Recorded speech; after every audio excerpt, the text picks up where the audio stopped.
The Rehoboth Beach Christmas tree down again. What the city is doing to keep it up for good.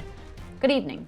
I'm Madeline Overturf. And I'm Charlie Sakaitis. Welcome to our news at 5. We begin tonight with the power of wind going toe-to-toe with the magic of Christmas. Within 24 hours, the Rehoboth Christmas tree went up and then down. And that same wind causing all kinds of damage in the area. Joining us live in Rehoboth Beach now is Coast TV News reporter Brandon Ferguson. Brandon, the good news, the tree, it's back up. Maddie, a crane came earlier this morning to help put the tree back in its rightful and upright place. And the city are using these chains to help it stay where it belongs. But the damage wasn't limited to the popular pine. Wind causing damage on Delmarva.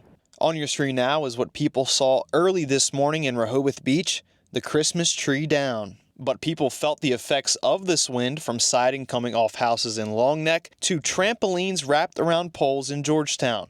But for people like John Wright, he says he's lucky his house had no damage. I heard all the stories this morning about the rain and the wind, and I didn't hear a thing. I slept through the whole thing.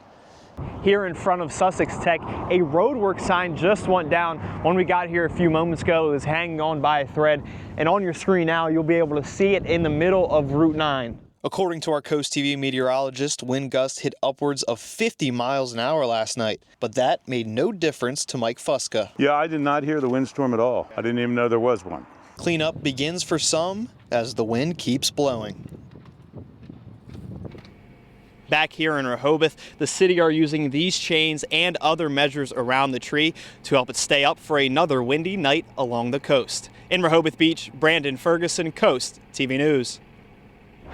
And if you're feeling a little deja vu about this story, there's good reason for that. Last year, the Rehoboth Bandstand Christmas tree, it snapped in two. In 2023, all was going smoothly with the transport of the 40-foot tree until the tree was lifted off the trailer. The city ended up making the best of a bad situation and just used the upper 2/3 of the tree, which measured about 25 feet tall. And this brings us to our Coast TV poll. We want to know, what's your biggest concern about wind? Let's take a look at the results so far. Take a look at your screen. You can see 45% say power outages, 45% say property damage, 3% say hazardous driving, and 7% say, well, like we saw in Rehoboth, falling trees. They can do that. Now, if you want to go vote, it's easy to do. Go to coasttv.com or use our Coast TV mobile app.